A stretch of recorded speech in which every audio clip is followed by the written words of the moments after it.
better anyway, because you know I like starting with conversation before I talk to my smokers and everything. And Okay. before I go to that fat ass of yours, and pretty titties, and that thick ass dick that you've been sucking on your timeline, Which one? all of them. Uh, let's talk about the fact that you're looking to become a pod mommy. Yeah, well, Yes. Go ahead. yes. Actually, I have a background in spiritual psychology, and I really am motivated just by sharing information and learning and growing. And so now that I'm in the sex world space, I thought, this could be nice as a way to just kind of do some research and learn myself and then share some of my knowings.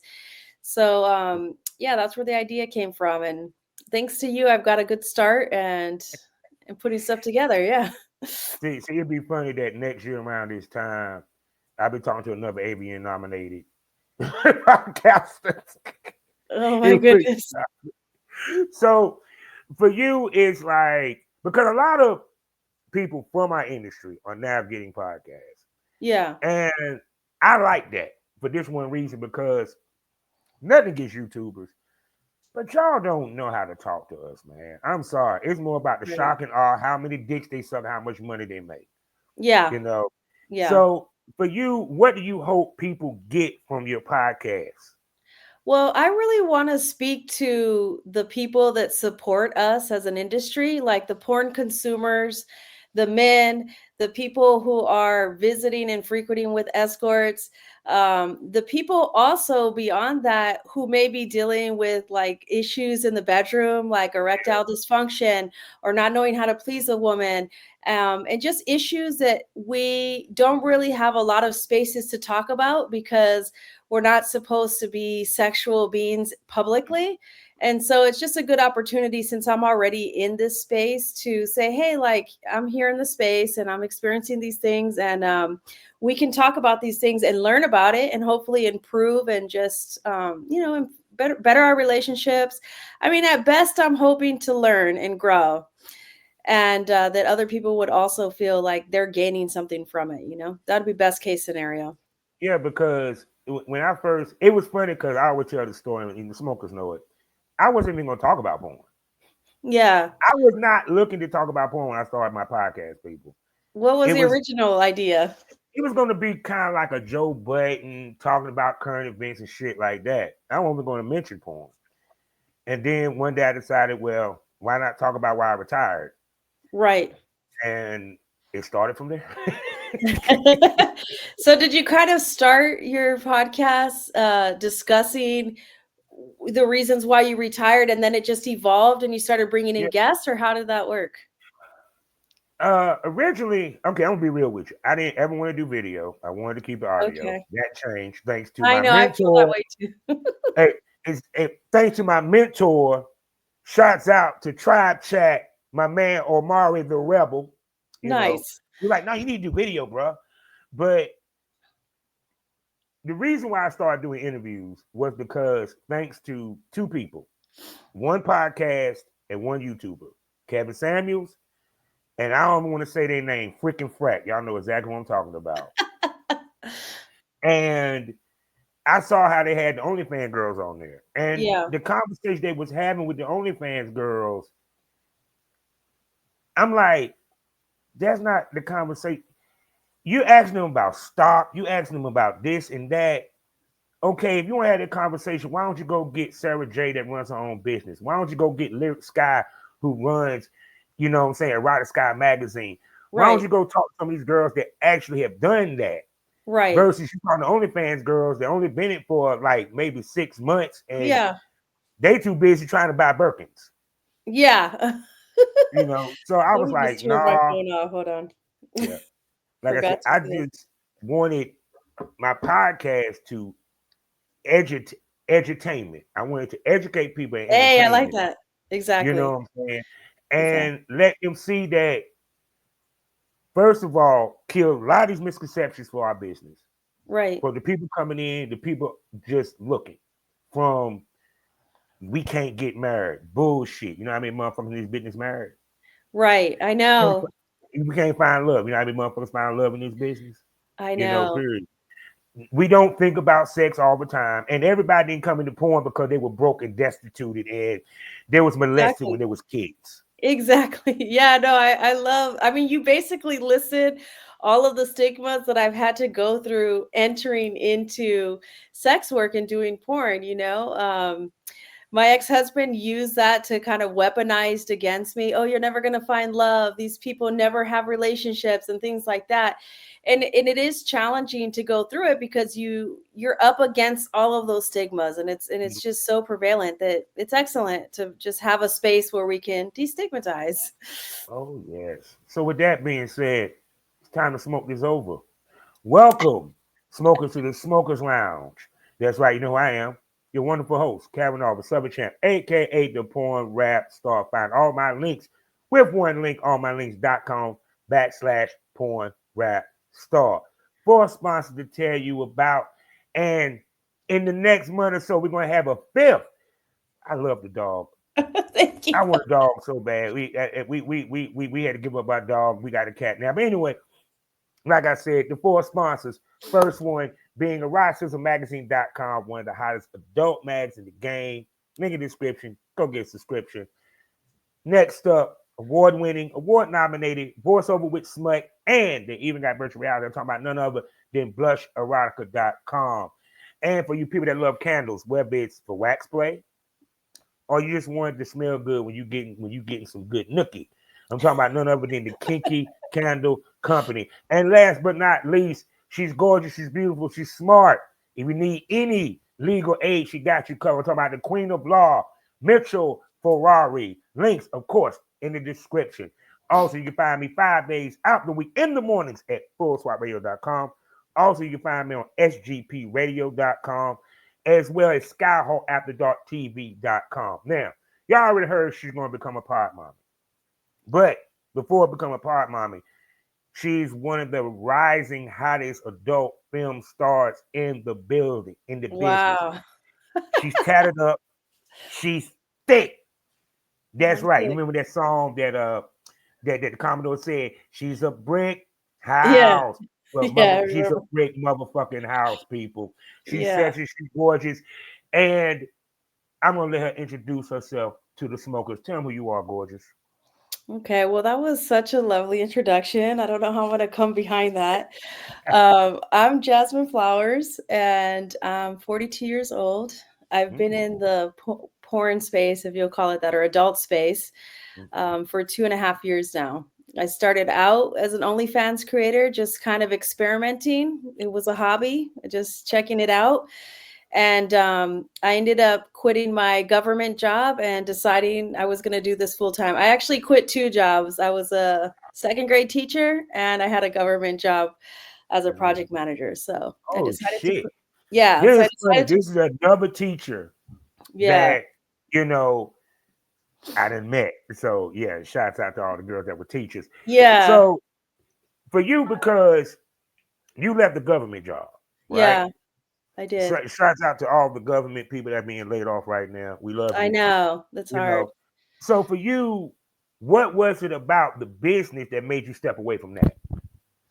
Really, for me, the reason why I do anything is always for freedom. I want to Mhm, have that sense of freedom, whether it be the freedom of time, or the freedom that you get with just financial freedom of having choices. mhm, And with the government job and with a lot of jobs, and I'm sure a lot of people can resonate, um, they want you to be committed to the job as mhm, if you don't have a commitment to your children, or if you mm, don't have a commitment outside. And they don't prioritize self-care. So if mm, I was going through like a really stressful time and needed some time off, for example, there would be nothing, like no work or nothing I needed to deliver, but I still wasn't allowed to like take the day off or work from home. I had to be in at a certain time. And so all of the constraints and expectations that they have for their employees, I was able to hold the line for a while. But then when I realized that the relationship was toxic because I wasn't getting anything back, mm, um, in a way that was like an equal exchange, I said, you know, I can't do this. I would rather put my ass online. I'd rather put my ass online and take a chance on myself, because it's something that I say I can do and I love, and it really does just give you the time freedom. You know, I think that the time freedom would probably be the biggest reason. Plus, I can control more of my relationships. Like I get to decide who I want to work with. I don't have to tolerate relationships that are toxic or not healthy for me, and I can set better boundaries. Whereas when you're working for the government, a lot of it is toxic. You know, you have Yeah. toxic bosses, employees, co-workers, and you just got to put up with that shit or else you're not getting your paycheck. You know, I'm like, I'm cool. I Yeah, don't want to do yeah. this anymore. Me having a 9 to 5, trust me, I miss the days where I was working for myself. You know what I'm saying? Yeah, it's hard. And I work in a toxic environment, so trust and believe. Yeah, So for it's difficult. so for you, how did you start the OnlyFans? What made you decide to start OnlyFans? Well, that's a good question. I feel like there's, you know, never just one reason. There was a lot of different things. But at that season in my life, I was about to be 40 years old. I was 39. My father had just passed away a couple months before that. And I was kind of like in Playa del Carmen, Mexico, just decompressing from the grind of being in Los Angeles. Mm, And while I was out there, I was aware that the government job was going to no longer be remote only, because I got mm, into the remote thing after COVID, like a lot of people. mm, And so, you know, just talking with my sister, who's also in the space, she's like my sister niece. She mm, was like, "Oh yeah, I used to have an OnlyFans and blah blah blah, and I was able to make this amount of money." And so I'm kind of just like a try it and see what happens. And the first week that I got on, the first week I set up my Twitter, my first Twitter that got deleted, um, I found like a Fem Dom sub. So this guy was mm. just like sending me money. He ended up sending me like $500, and it was like the week of my birthday. And all I had to do was tell him, "Send me money, get on your knees, show me a picture, let the goddess see this, let the goddess see that." And I was like, "Yeah, I like this shit right here." So it was a wrap after Did you that. I'm know like, that you was into BDSM and being a dominatrix? no, I didn't really know, because I also have a very nurturing and loving side. But Mm, what I've come to realize as I've experimented with all the things that I'm naturally interested in is that I'm more of like a mommy dom, you know, in mm, the same way that your mom can nurture you and love you and bring you close to her chest, but she can also discipline you and be like, "Motherfucker, now," you know. So I love that shit. And what I really love is that some men mm, consensually, like they are turned on by you degrading them and making them feel like shit. And for mm. me, that is a huge turn on, because I feel like they deserve that shit. So it's a match. And but I'm also very nurturing, so I have both sides. That's Mm, why I haven't like fully committed to being a dom. mm, I don't see myself going like full leather, like pins and needles. I'm not at that level, but I'm right on the line.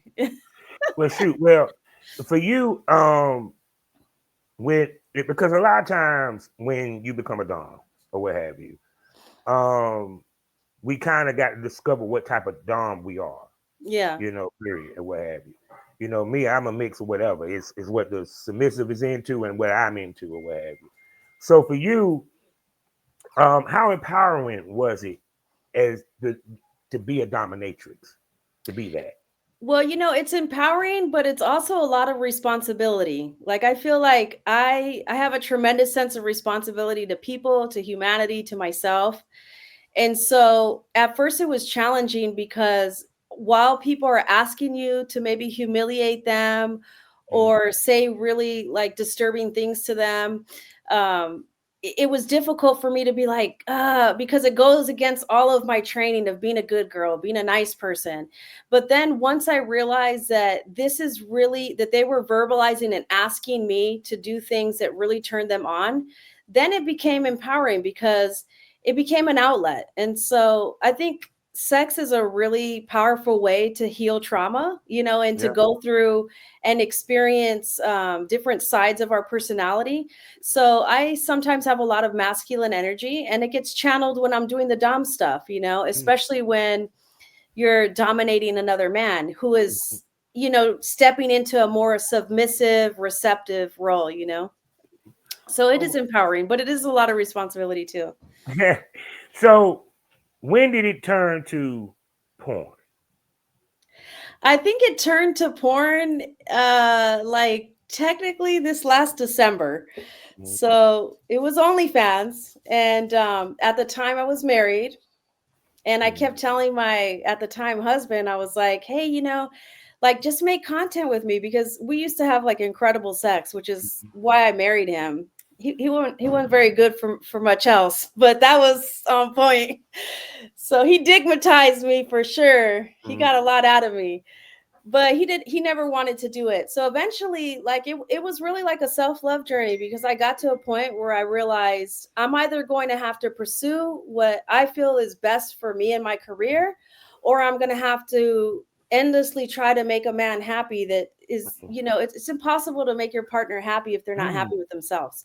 So in December, my divorce was finalized in November, and then in December I just went balls to the wall. Mm. I started talking to a lot of the porn stars and the creators Mm. probably a year before that, just chatting and getting familiar with the space and getting comfortable with the idea. And I had to overcome some of my own fears about, sexually transmitted diseases and things like that I had to overcome.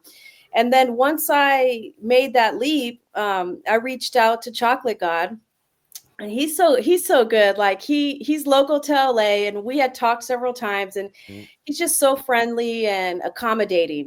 So he made it really easy for me to say, hey, like I'm ready to do something, let's set it up. And a day later we were at the hotel, banging it out, and I haven't looked back since. So for your first shoot, because that was your first shoot. Now, That was like my first serious shoot. Yeah. yeah, your first serious shoot. So before that, before we get to first, because we're gonna unpack that in a second, smokers. What type of content was you doing before that? Honestly, I wasn't doing a lot of content. It was solo stuff every once in a while, like just playing with dildos or trying out different toys, some JOI type stuff. Most of my income was really just coming from chatting with my fans, and thankfully, I've been really fortunate to have fans that have always supported me, and sent me money and spend time talking to me and stuff like that. Sexting, video chats, and stuff like that. Mm. Yeah. So now let's unpack this first shoot. This is your first official shoot First shoot with a porn star. with a Yeah. porn star, what have you. So you did. So you have done boy girl content I had before done that. 2 pieces of boy girl content before that, yeah, but I was looking for initially, I was looking for like a work husband. Yeah. So it was people who they did content, but they weren't serious about creating, and they had no professional experience. They were just content creators like myself. Mm. So for you, what made you? Because a lot of girls stay in that lane where they just deal with the content creator. What made you decide to bump it up to an actual porn star? You know what? It was about the sexual safety, because it was a couple things leading up to that. The first content creator I did content with, his OnlyFans wasn't verified. So Mm. it was like my first piece of content coming out the closet, and I couldn't even sell it on OnlyFans because he wasn't verified. So his shit was just raggedy. And so that for me was like a real turnoff, because when I'm working, I'm professional with it, and I expect the same for my partners. And then the second partner that I did content with refused to like sign the documents that I needed him, because I didn't get it in the moment. And Yeah. so he kind of fucked around for like a year, and he was like, oh yeah, I'm going to make the many vids. And they're learning experiences. You learn. Now I come prepared to the shoots. Mm-hmm. So what really tipped the scale for me at first, because with the porn stars, like, oh, I'm seeing them like they're fucking a lot of people. Like, what is this looking like? What is their sexual health like? And then when it really clicked into my consciousness that those that are making money from porn are more invested in having a clean test than those content creators. And so then it made me realize, like, I had the whole thing wrong all along. Like, now I don't want to go to a bar and kiss nobody.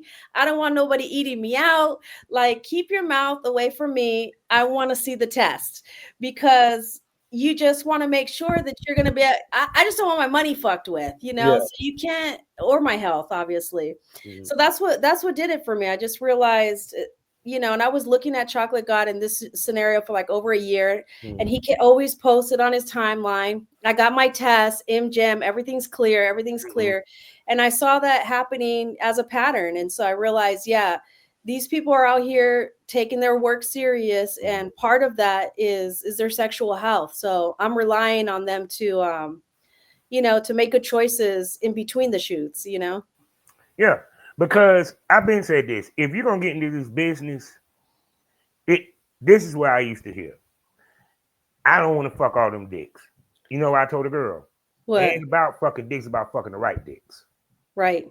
Because what people don't realize is porn stars, and I told a girl this that asked me about, when I was, in my time in porn or what have you, STD stuff. I said, baby, let me tell you something. I've been tested more times than you have years alive. Hey. Hello. I'm cleaner than any dude you ever will fuck in this lifetime. Exactly. And even retired. I may not do TTS, but I damn sure stay at the health department. Oh, of course. So with that being said, walking in to your first shoot, let's paint the picture. Was you nervous? What did he do to make you feel comfortable on set and everything? And what type of shoot did y'all do? And what did you learn from that first shoot? Yeah, I learned a lot. It was really refreshing because he had like a playbook. So he knew what he was doing, which allowed me to come in and just say, I probably told him at least 20 times, I'm so nervous. I'm so nervous. And I had a friend with me who was doing the video work. He's a distinguished friend. He's like worked with Kanye West and like the big names in Hollywood out here. So I felt comfortable, in that experience of just being with somebody that I knew was going to film it and get the best angles for me. And Chocolate God had clarity about how he wanted to do the scene. And so we discussed it. So we had an idea of how things were going to start. And then from there, it's just muscle memory. Like, I like to fuck. So once you get into actually doing what you like to do, you lose track of being nervous and things like that. And he was able to really, that dick got good, huh? The dick was good.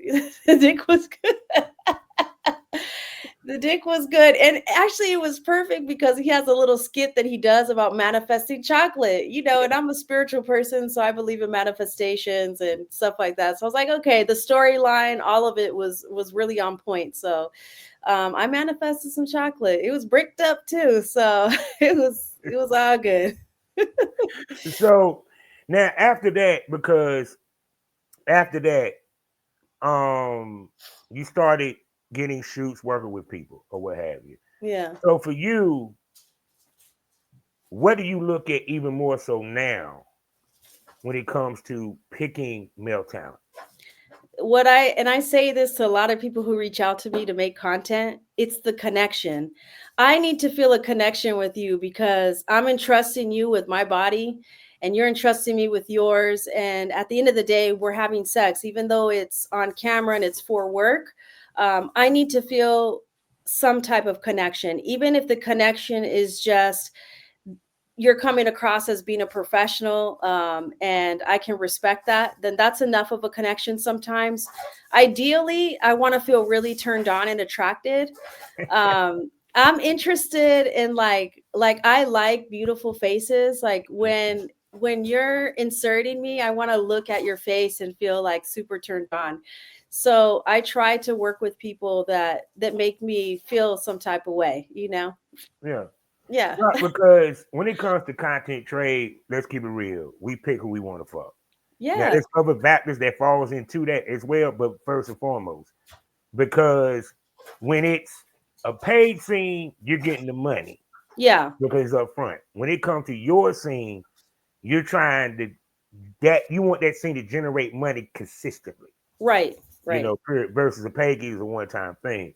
Right. So for you, because also for watching, and I love this about older women, you make it a point to come off as a sex symbol Yeah. versus just, in other words, she ain't selling pussy. She ain't selling pussy. She ain't selling sex. She's selling sex appeal. So Yeah. for you, how important was it for you to come across that way? Classy, not trashy. Yeah. I mean, I think that in sex work, there are different personas that we take on, right? There's the girl who plays daddy's little slut, and there's different personas that appeal to different people. I like to stay in my lane and be true to myself. And so I'm coming into it with, education and background. And that's just who I am. I'm not like trying to be something that I'm not. But that doesn't mean I don't like to get turned out and get digged down. Like I like that as well. So it's important for me. I guess I don't look at it like I'm coming across that way, the way that you see me. I more so look at it like I want to be authentic. I want to be true to myself. And that's what I try to do. That's why I'll work with people like men who will let me peg them because I like to do that. And I'll work with men who Damn, will she's the be, Peg Bundy. yeah, I do like to bust open some ass. Like that's just I How's your like it. stroke game? Huh? How's your stroke game? My stroke game is good. I'm gonna send you a clip. I got some good stroke game. Oh my God. Um, yeah, I think that I'm sensitive to. I would consider myself like a pleasure dom. So I enjoy giving pleasure. That's priority number one. I'm a people pleaser. I like giving pleasure, and so whatever role I'm in, that's my focus. Like I want to really connect, and that's why connection is important when you're selecting your partner because you want to feel like you're in tune with them.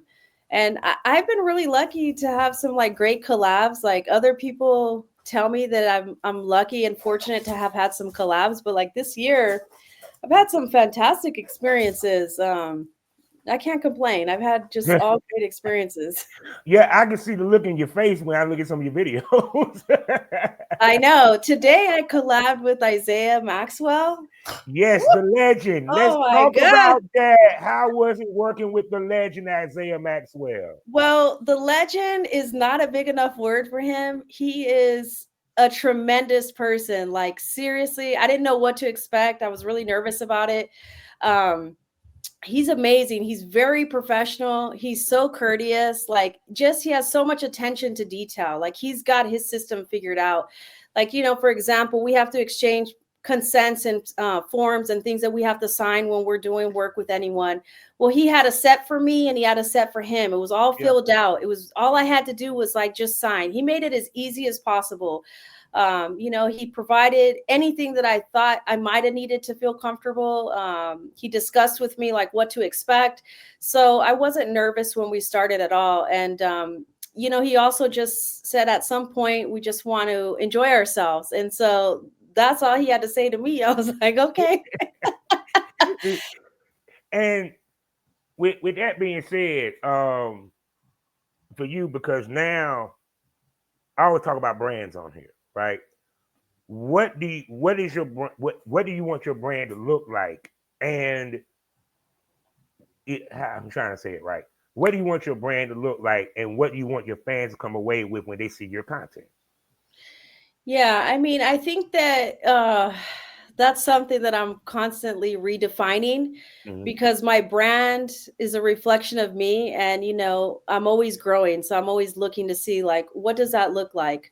Mm-hmm. At the end of the day, I want to communicate that I'm being authentic. Like that's Mm-hmm. what's most important to me. So I think that that's my brand. And when you have when you're just being a human being, you're multifaceted, in the same way that I can be hyper focused on being a mom, I can also like get into being, just naughty and having a good time, or I can get into the dom role.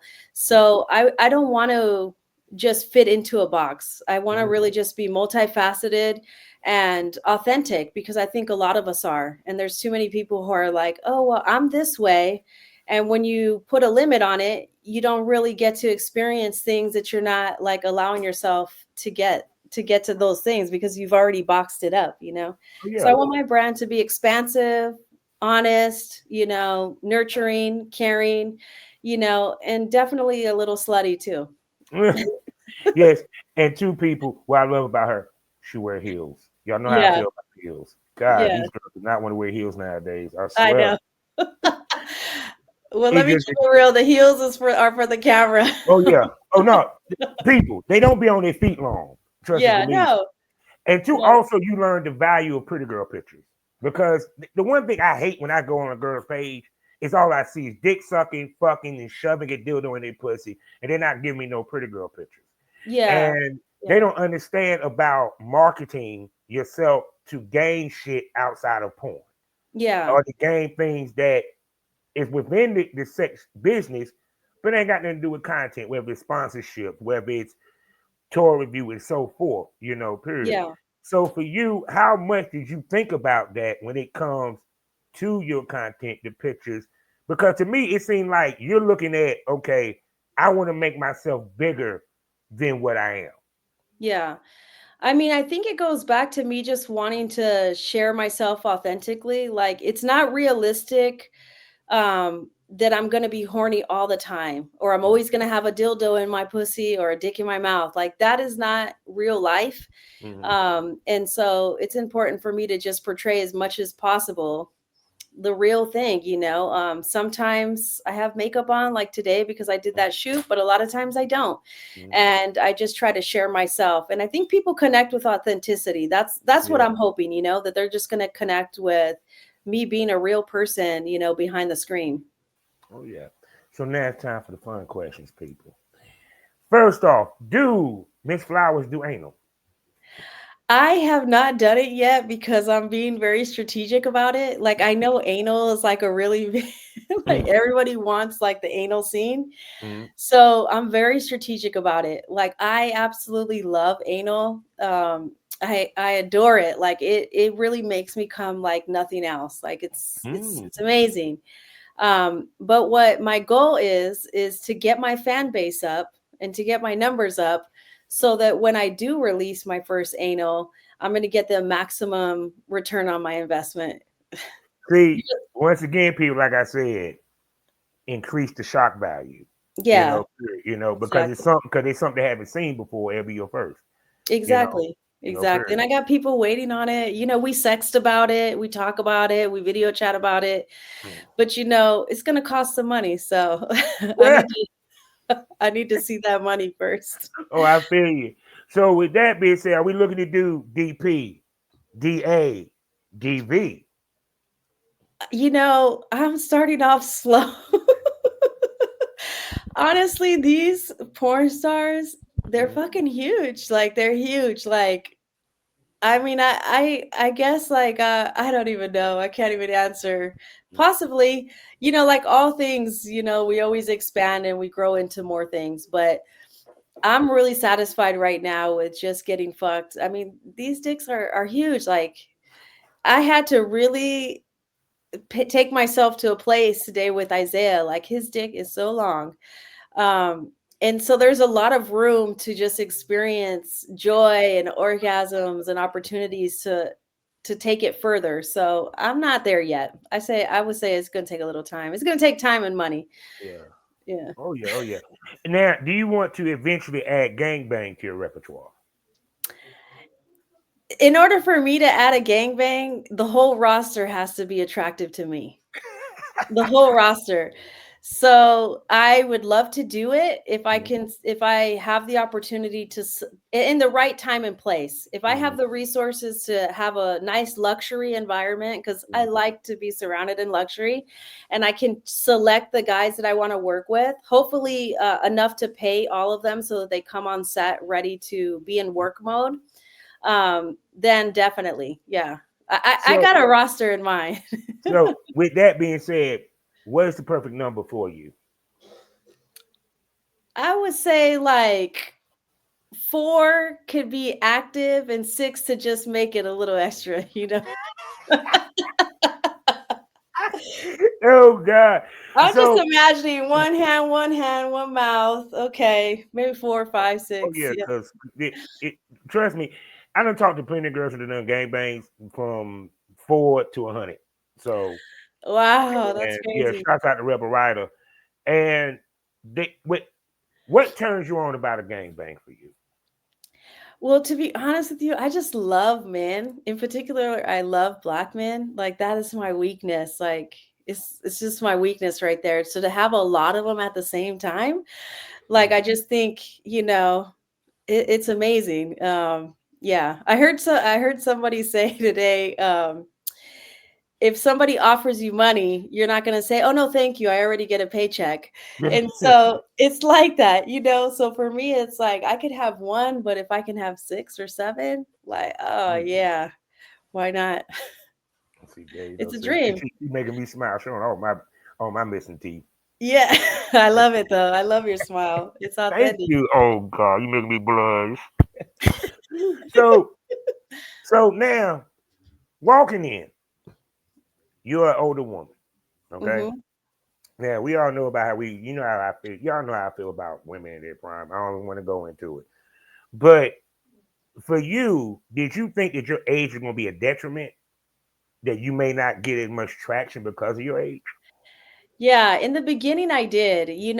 I think that when I first started doing content creation, I had to face all of the stigmas. My Mm-hmm. body's not as good looking as some. I'm not as skinny as some. I'm not as young as some.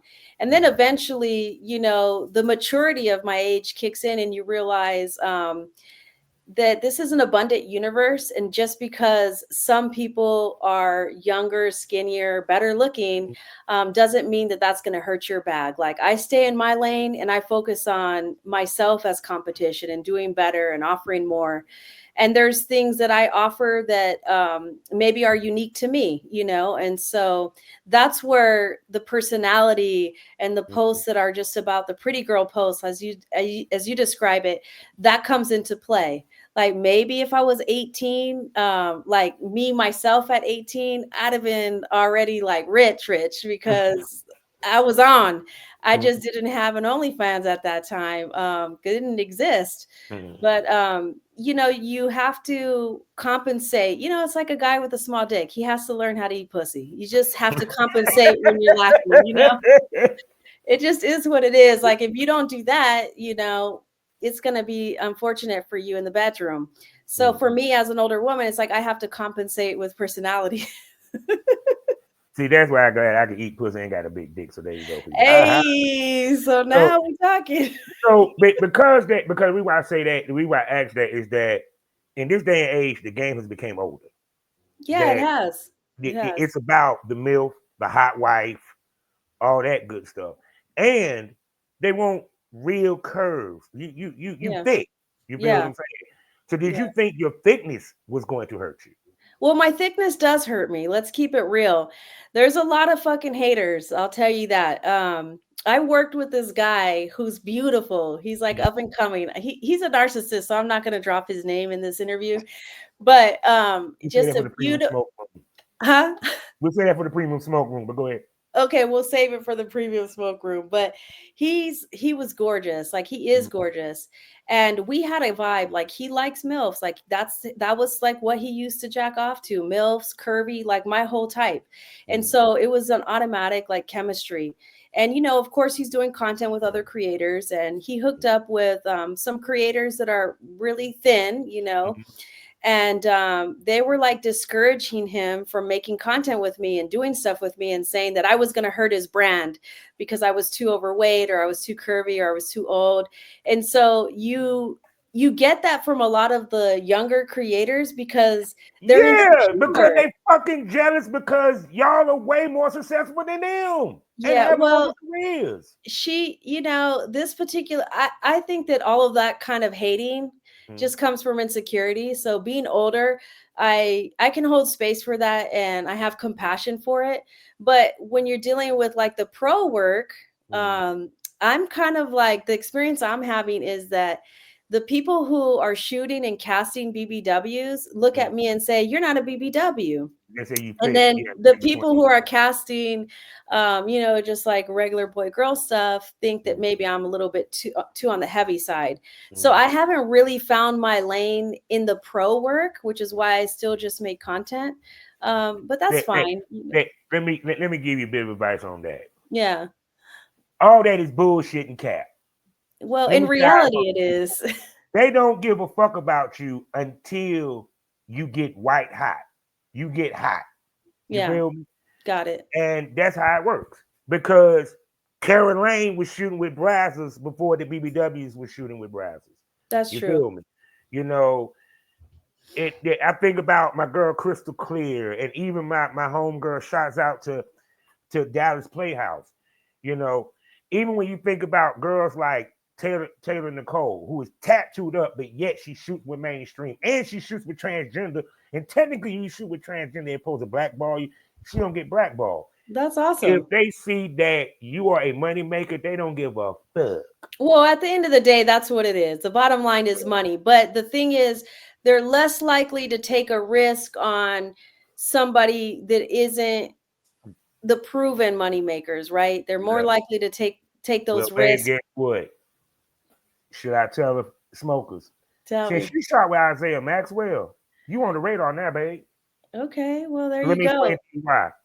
I Yeah, tell females, one of the things that matter in your brand is who you fuck on that camera. The yeah, bigger the name, the more respect they got in the industry, the quicker you get into that industry. yeah, So him seeing you Isiah Maxwell, guess what? He's one of the ones that get booked. yeah. He's Guess what they're booked gonna all end up the time. doing? Yeah, Two questions. yeah. How did she work? Did she make you some money? Can you bring it to the next shoot? That's Yeah, I how it mean, works. I'm open to money opportunities for sure. And I appreciate you giving me that perspective, because sometimes it's easy to put like a cap on our own success, or to put a limitation and say, "Oh, well, I don't think I could do this because of that." And so maybe that's just me projecting my own insecurities, and that could be it. So I'm staying open. Like, I believe that there's nothing going to stop me from achieving my goals. How it plays out, I'm not sure, but I do know that it's a thing. It is a thing. Like, I would love to see more of the women supporting each other, and not putting us through that type of scrutiny that society puts us through, because we're all doing sex work. We're all here trying to, feed our families, or feed ourselves, or build our futures. So, that would be my hope, to just like project that forward, like, just to support each other, because it's a lot of different bodies. And that's what I love about men, is like, you could damn near look like anything, and a man is gonna be like turned on by you. Like, Mhm. Yeah, it's because just what it the is. thing about us is that when it comes to men, I guess what you talking about from a fan perspective or the talent. From the fan perspective. From fan perspective, yeah, the girl is the star. That's automatic. We're just we're meat mannequins. It's one of my people, one of Yeah. my homeboys said it. And y'all are the star. That is who they come to see. Just Yeah. like when females complain about where guys place their shit. Let me give y'all a bit of advice. Stop fucking complaining. Let him put you every fucking where. It's one goddamn scene that he's placing you. But guess what? If he got that strong enough of a fan base, guess where all the motherfuckers are gonna go?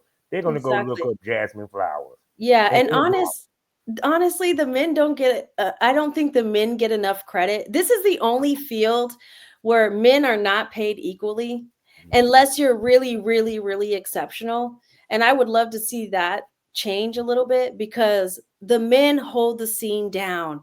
We Yeah. may be the beauty, we may be the all, the whatever, but it's like, at the end of the day, I'm out of shape. So it's like, I'm gonna be riding some dick, and I'm gonna get tired.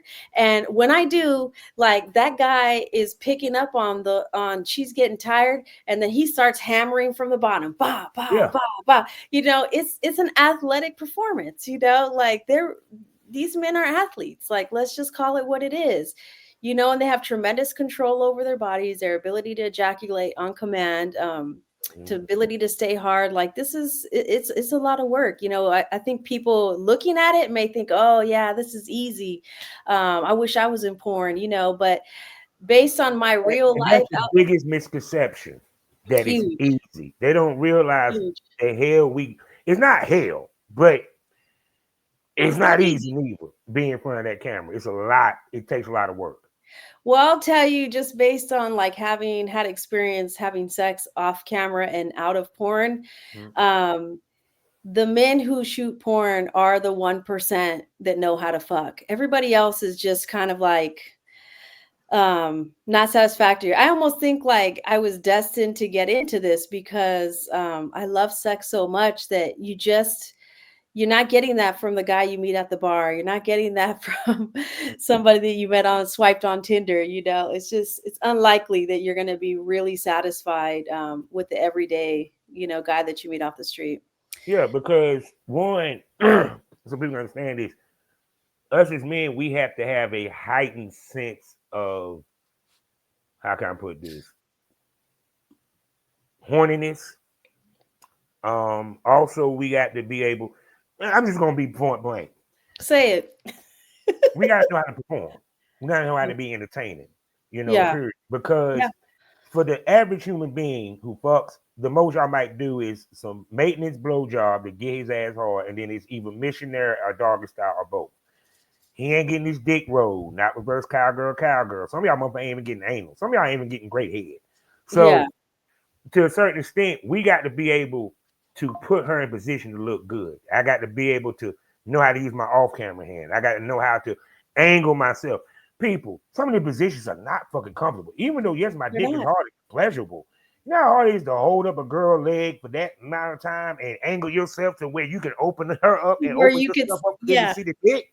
Yeah. Yeah. Exactly. Yeah. Exactly. That's exactly right. Yep. It's yeah. It's definitely a craft, and the guys that are making the big bucks and they're doing the stuff have perfected that craft, and they should be getting all the credit as well. Yeah. And they do. I think that like the ones that really perform well, they do get the credit, and they do have like a solid fan base. Like guys, even though they're straight, will follow you and support you as a man because they recognize that you're, in the same way that we recognize when we see athletes on TV, like they're doing something exceptional. Mm. So for you, because of course, one of the things that no one really talks about is how your personal life sexually changes. Because when you're chasing this seriously, you just can't go fucking random. You just can't do this. Nope. So how have you adjusted on your personal level when it comes to judgment and all that to chase this? It's a big adjustment. I mean, firstly, it was part of the reason why my marriage faded away, Mm. after I did that first collab, everything kind of changed, because Ooh. he's of that mindset that what's his is his, and he didn't want to see me share. Can I ask you a And question? What ethnicity was he? he's Afro-Cuban, so he's God Cuban. damn, you had it doubly bad. I had it double bad, You bro. had It it was doubly crazy. bad. But here's the thing that I don't understand. It's the double standard. This is what I don't get. Mhm. And I always say, if you love sex and you love to have sex with a woman who enjoys sex, why would you think that she's going to love this thing and only do it with one person? Like, and Mhm. because you love it. It's like if I'm a connoisseur of good food, why would Mhm. I only go to one restaurant? Like I love good food. I want the variety, Mhm. But a lot of male ego take it as I guess personal against themselves. I don't know. I can't really speak against why men are this way, but it does change everything. So in terms of just like my personal life now that I'm single and I'm really Mhm. in it. Hold on, cinnamon, not right Aw. now, sweetie. I went on a date with a guy and we had great great protected sex. Yeah. And I told him, you can't eat me out, and he loves to eat pussy. And I could tell that he was going to be good at it because of the way that he was like biting in my inner thighs and like, Yeah. ugh, I just knew he was going to be good. Mhm. But I had to draw that very clear boundary and say, no liquids can be exchanged here. I've just been tested and I'm going to be shooting and I need to test again. And, it's just a responsibility that you have to your content partners and to yourself. So it does change things. And, he's made an appointment to get himself tested. And, the way I look at it He, is he, that he want to eat that pussy bad. you want to eat that pussy He real want to eat bad. that pussy bad. You don't stop talking about it either. God, man, that's my own heart. I love eating pussy. Goddamn. Yeah, Yeah, I think he I'm does prepared. too.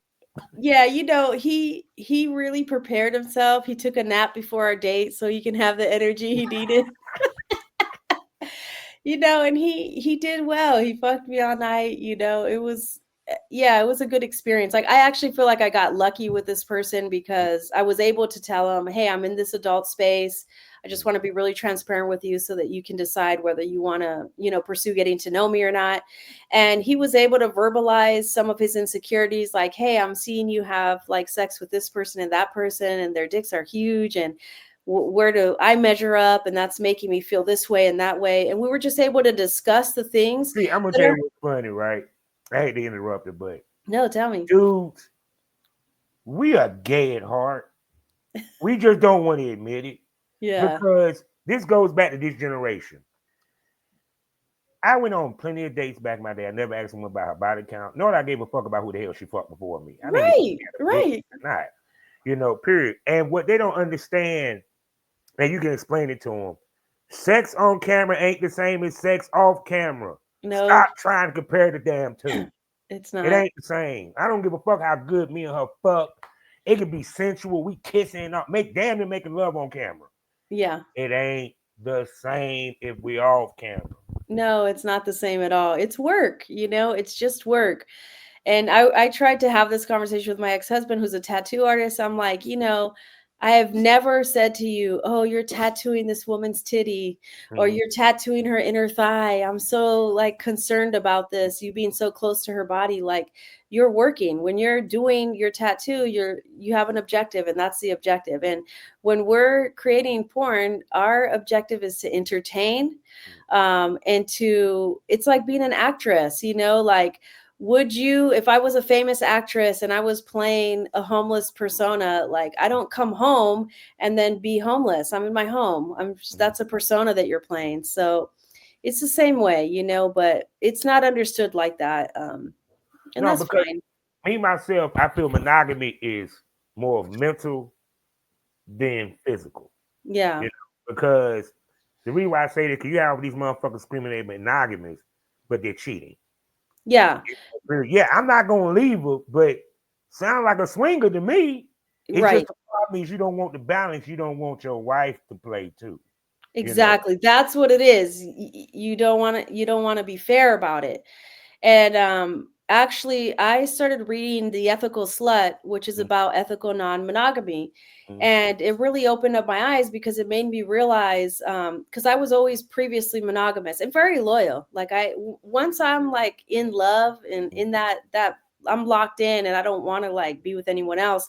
Mm-hmm. And none of my relationships ever worked because you get to a point where the person that you're in love with isn't going to be able to be everything that you need from him because he's only one person. He's a human being. And so when you realize that there's people out here living their life in a very ethical way, having integrity, and they're having dynamic relationships, and maybe they have a close connection with this person who lives states away, but they're getting some type of emotional fulfillment from that conversation. Those things can't even happen in monogamous relationships. No. People don't even like, you see all over social media like, oh, he was in his DMs and her DMs, and it's like they don't even want you having conversations with anybody else. So it's really, to me, very restrictive way to live. And and it is a process because you have to be willing to be honest about how you feel. And jealousy is a thing that does come up. Like for me, what I like to say is I have to come first. that's just how I am. Like I feel I have that goddess energy. That's what I need. If I cannot be first in your life, then I don't want to have a seat at the table, you know. But Because see, what it comes down to is this: what people don't realize, swingers have the hard conversations and have the emotional maturity to handle it. exactly. Period. And two, I'm the kind of dude I'll say it to my woman. Like if me and you were dating, I'd be like, I would have fucked your head up. Cause I'd be like, hey babe, what do you think about if I watch you get fucked by another dude? I love it. I love it. That would have fucked my head up. I'd have been like, what time? Cause most people gonna say a threesome with another girl, and your girl ain't even the women. And you talking about a threesome. That's a recipe for a disaster. You know, to me, a guy that's in the swinging and poly is the most secure, well, supposed to be the most secure dude because you're allowing your woman to be with other men and you're not bothered by it, Right. period. The average vanilla motherfucker can't understand that. They don't Yeah, they understand don't. reclaiming, you know, and let's not talk about the cups with the small dicks. You know what I'm saying?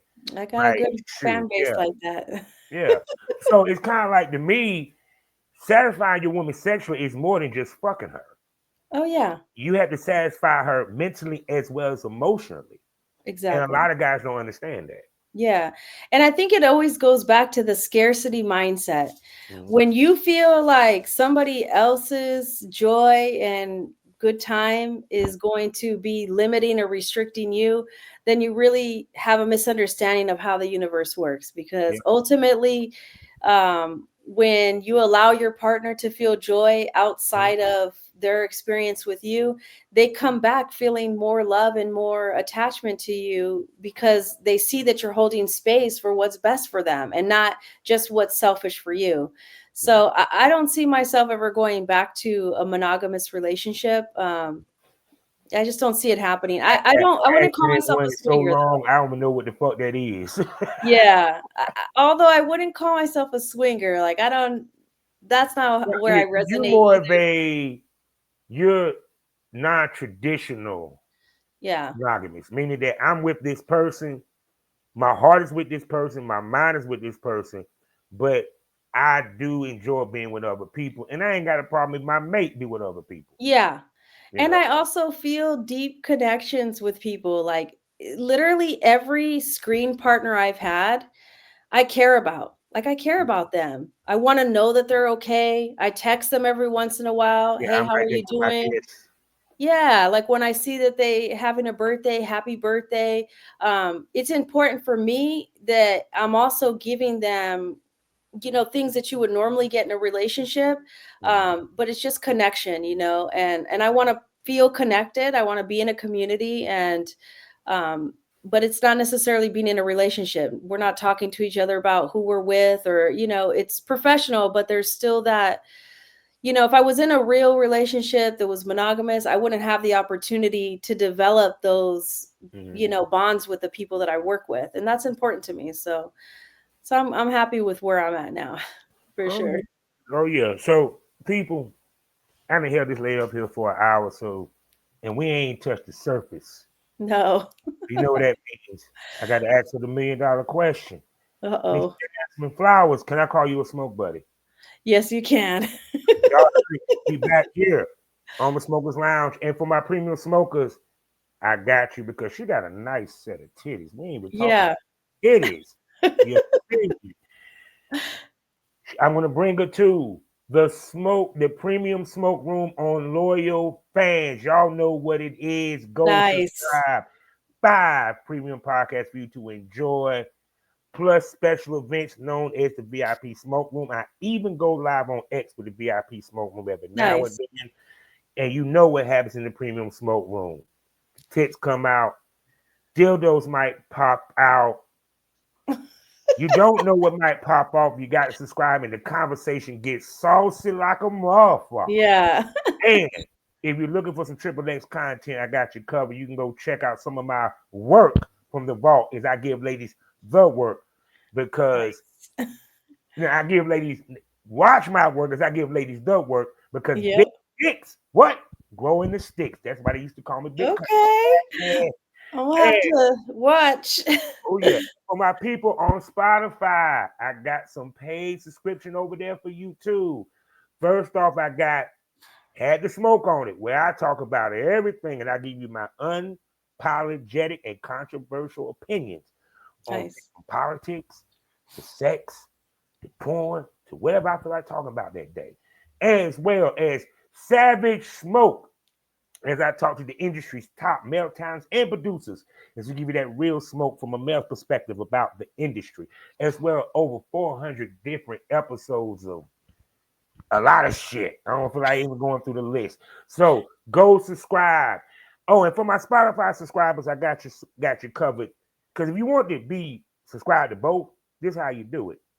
If you subscribe to my Spotify members and you go and follow me on Loyal Fans, go in my DM, send me a screenshot of the subscription, and I will give you a month free and 80% off the fucking subscription for life. That's a So big that's two deal. subscriptions for less than $20, people. Wow. So you Unheard can of. be premium smoke or Spotify smoke. Either way, get the smoke. Also on YouTube, like, comment, and motherfucking subscribe. So with that being said, Miss Flowers, tell everybody where they can spend money on you, baby, and where they can find you. Wait, say it again. I missed you.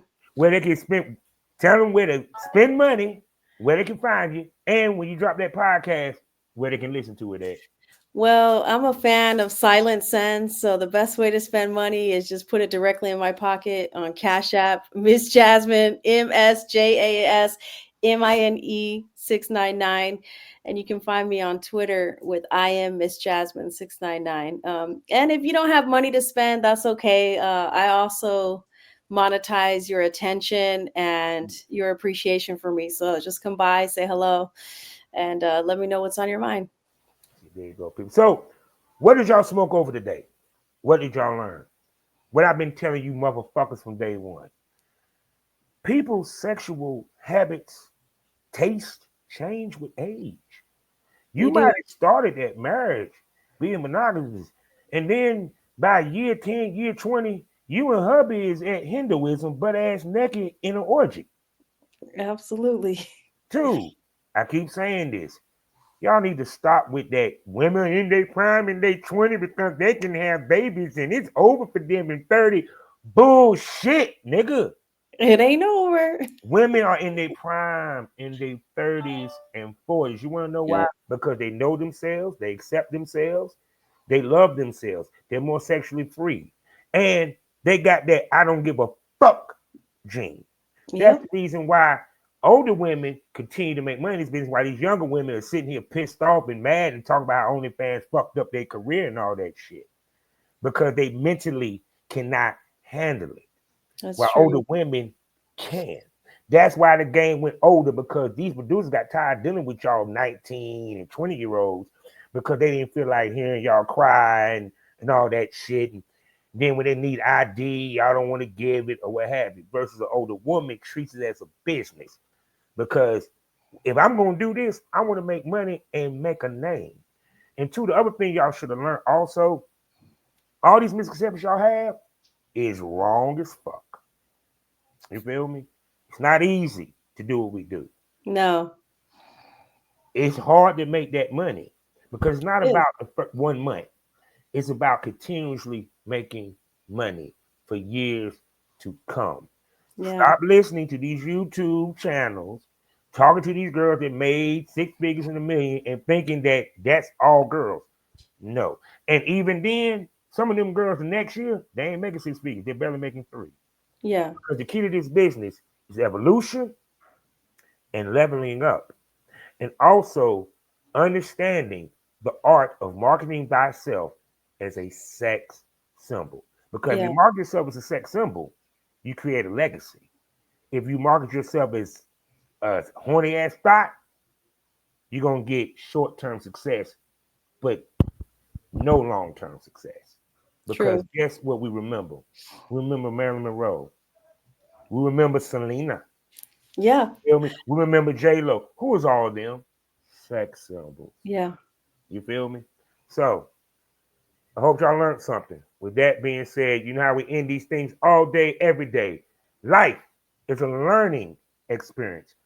What's the point of the experience if you haven't learned anything? Smoke this over. Say goodbye to them, baby. Goodbye, guys. Thanks for listening and tuning in. I appreciate the opportunity to be here as well. Thank you. Oh, and she will be back. I We out. hope.